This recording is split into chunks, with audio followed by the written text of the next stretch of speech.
What is up, YouTube? It is your boy NMR Sports here, coming back at you with another MLB video, and today we're going to be talking about more free agency stuff. We already did our predictions for all the top offensive free agents. We already did our predictions for the top pitching free agents. Well, now we're going to talk about the teams that need these free agents the most. The teams that need to spend the money this offseason. The teams that need to go all in, need to make some trades, got to have a winning season.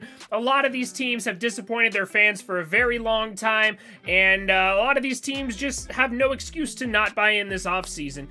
So before we get into the video, don't forget to leave a like down below and hit that subscribe button for some more MLB content. I'll be posting more updates like this throughout the offseason, where players are going to be good fits. I might even do a part 2 to this video because there are a lot of teams that need to go crazy this offseason, and it's going to be very interesting to see which team decides to go out and do kind of what the Padres did last offseason and just get everybody, sign all the free agents, make all the trades, all that. And what kind of teams like my Angels just take a back seat and are kind of like, we'll see what we can do. So without further ado, let's get into the list of the top 5 teams that need to go off this offseason. All right, now we're just going to be looking at the standings from last season and just kind of going through a lot of these teams. I did pick out 5 that I think are the most important, but I would like to give some honorable mentions real quick. Obviously, we have the top 5 teams that need to go all in. Honorable mention to the New York Yankees. I'm sure Yankees fans want to hear themselves on this list, but realistically, Yankees fans, haven't you guys had enough? Haven't you guys had enough? You guys are an amazing team. Even if you run the exact same team out there next offseason, the only place I could really see you guys needing to improve on, maybe adding one more bat and getting like a starting pitcher or 2. Your bullpen's fine. Your offense should be fine realistically.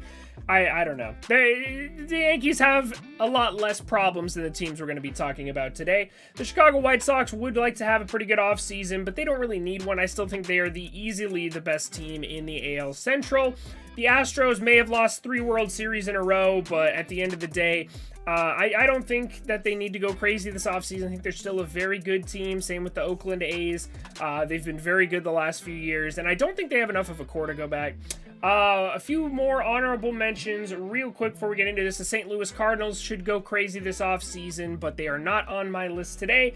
Same thing with the San Diego Padres. I think the Padres are kind of scarred from free agency right now, so that's why they didn't quite make my list. So let's go ahead and get into it. The number 5 pick on my list, that would be the Philadelphia Phillies. Now, real quick, I do want to look up longest MLB playoff droughts because I believe the Phillies have the second longest playoff droughts. Yes, they do, next to the Seattle Mariners. Coming up on 10 years going into next season. So 10 years since the Phillies have made the playoffs. Yeah, you just can't have that. You just can't have that. Obviously, the Mariners 20 years is pretty ridiculous, but we'll get to them in a little bit. But realistically, man, the Philadelphia Phillies have way too much talent to be missing the playoffs like this every single year. Even this year, they had a pretty good run, 82-80. They were above 500, which is honestly almost enough to win that division this year. And they were in contention pretty much until like the last 2 weeks of the season. So the Philadelphia Phillies, they have the pieces to succeed. They have Zach Wheeler, a Cy Young finalist. They got Bryce Harper, an MVP finalist. They just got to figure out how to build a team around them, get some pitching. They should really be in on every single relief pitcher this offseason that is available, whether that's Kenley Jansen, Raisel Iglesias, all of these different guys who are coming available, Andrew Chafin. They did have one good reliever last year in Ranger Suarez, but overall, I think the Phillies are definitely in the top 5 of teams that need to go out and spend this offseason, or teams that need to be seeking other ways of getting some more players in, whether that's through the trade market or whatever they can. So Philadelphia Phillies, number 5 on my list. Let's go ahead and get into the number 4 team, and that is the New York Mets. Now, I picked 2 teams from the NL East. I think it's the only... That's not true. It's not the only division I picked 2 from. But realistically, the NL East was a huge disappointment last year. I honestly had the Braves being the most disappointing team going into last season, but obviously that didn't work out so well for my takes. But the New York Mets, man, they have way too much talent to not succeed. For them, it's not necessarily going to be about free agency, in my opinion, but it's about staying healthy. Obviously, having guys like Jacob deGrom healthy all season, having Noah Syndergaard back healthy would be very nice. Obviously, he's a free agent, but he's a guy they could go out and sign. I think they should re-sign Javi Baez. I think they should be definitely interested in guys like Chris Bryant and Kyle Seager. They should probably be interested in guys like Chris Taylor as well, who could fill in those spots when these guys inevitably get injured. So I think the New York Mets, it's very important for them because everyone really thought that, I thought personally this team was going to win like 96 plus games, but they ended up winning 77 games and were under 500. So definitely disappointing from them in 2021. And I think the last time they made the playoffs was, wow, I want to say 2015 when they made the World Series, right? Yeah, New York, oh no, 2017. Okay, 2017. I forgot about that. So yeah, it's been 5 years since they made the postseason. Not necessarily the longest playoff drought in the world, but definitely a very disappointing season from them last year. I'd argue it's more disappointing than the San Diego Padres. All right, now coming in at number 3, we have the Toronto Blue Jays. Now, this is pretty self-explanatory as well. The World Series champion Atlanta Braves, who won 88 games this season, had less wins than the Toronto Blue Jays.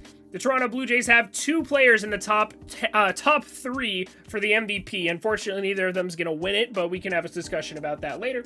And they have probably the Cy Young Award winner in Robbie Ray. And they still missed the playoffs. Like, everyone can shit on my Angels all you want for having the MVP every year and not making the playoffs. They had 2 top 3 MVPs and probably a Cy Young, and they still didn't make the playoffs. So the Blue Jays absolutely need to be the first person on the phone with every single person, every single pitching free agent. They need starting pitching, they need relief pitching. Realistically, if the Blue Jays don't sign a single bat this offseason, that is probably a good thing for them. They should probably be looking for some depth guys, maybe a new second baseman because of Marcus Semien leaving. But realistically, man, George Springer, Vladimir Guerrero Jr., Bo Bichette, even their catching situation, Danny Jansen was looking pretty damn good in the postseason. Alejandro Kirk, the thickest man in baseball. I absolutely love him as well. They got a very, very solid squad out there with one of the best outfields in baseball, not to mention.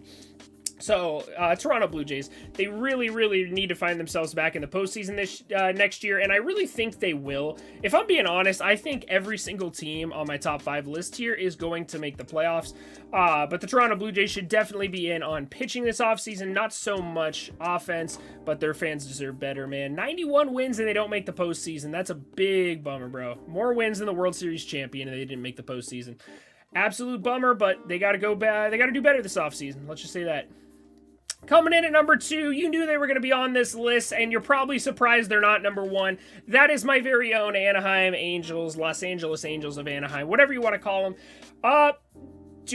I could go on like a 20-minute rant with this team if you guys want, but realistically, like, what more do I have to say? We absolutely own the MVP award. We have a monopoly over the MVP award. Mike Trout for the last 20 years is in the top 5, and then now Shohei Ohtani for the next decade is going to be in the top 5 every year. Like, the Angels have good players. They just got to figure out what they're doing around it. And honestly, I do think the Angels have a pretty solid core going into next season. They have a lot of young pitching arms. Unfortunately, we just heard Chris Rodriguez isn't going to be coming back, but they just need some veteran pitching to get them to the postseason, realistically. It'd be nice to get a top shortstop as well, but definitely not necessary. Their lineup's already good enough as is with Shohei, healthy Mike Trout, and healthy Anthony Rendon in a 1-2-3. That's ridiculous, man. That is absolutely ridiculous. It can't be stopped. It can't be stopped. They got a lot of good young prospects. I think the Angels are going to make some big trades this offseason, as well as sign one of the top free agent pitchers. I don't know who it's going to be, but they've let me down before, so I wouldn't be surprised if it ends up being John Gray or somebody who's not in that top tier of pitchers. So hopefully they prove me wrong this offseason and we're seeing Max Scherzer or Robbie Ray or somebody in an Angels uniform. But definitely a very important that the Angels buy in this offseason and go crazy. Albert Pujols' money came off the book last year. Justin Upton is the only big contract left that's not considered a top 10 player in baseball. So yeah, Angels, very important. Which brings us to our number 1, which I think you guys knew who it was going to be. That is the Seattle Mariners. Now, as an Angels fan, you guys... oh, shit, I don't want to be that guy. I don't want to be that guy that's like, as an Angels fan, I really want the Mariners to succeed. As a baseball fan, I want the Mariners to make the playoffs, man. It legitimately would feel weird. Imagine, dude, I was born in 1999. I cannot imagine seeing the Seattle Mariners in the playoffs, bro. I legitimately can't imagine this. And it's funny, in 2002, when they made the postseason, that's the year the Angels won the World Series. So I'm just saying, maybe the Seattle Mariners make the postseason and lose to the Angels. I'm just saying. But anyways, Seattle Mariners, they were really good this season, surprisingly. I don't know how, 90-win team with that core. I think they should be huge spenders this offseason. And when I say huge, I mean like bigger than the Padres last season. I think like sign Kevin Gausman, sign Marcus Stroman, sign James Paxton, sign Andrew Chafin, sign Raisel Iglesias, sign Chris Bryant, Marcus Semien. Just say, fuck it. Just sign every single person. There is no limit. They could be, you know, the Padres last season, they traded for Blake Snell, and everyone was like, oh, wow, that's crazy. And then you literally turn your head, and they're like, oh, Yu Darvish is here, too. That's what the Mariners need to do this offseason. There's no excuse. If you can win 90 games with that terrible team they had last year, there's no excuse to not win 100 games next year. They really need to go crazy. They need to find what's going to work best for their team, but realistically, they have such a small payroll that there's no excuse to not go crazy. So the Seattle Mariners are the #1 team on my list that need to go off this offseason. Spend some money. Spend some moolah. Mariners, Angels, Blue Jays, Mets, and Phillies. Let me know what your guys' top 5 is down in the comment section below. I can already see Yankees fans coming after me, but come on, you guys win the World Series a lot. 27 rings, is that not enough for you guys? You guys are getting a little greedy. And definitely some other teams that need to spend this offseason. But these are my top 5 teams to look out for. If any of these teams do not spend, it is going to be a very disappointing offseason for their fan base. Let me know what you think in the comments. I'll see you guys all in the next one. Don't forget to hit that subscribe button, and y'all have a great rest of your day.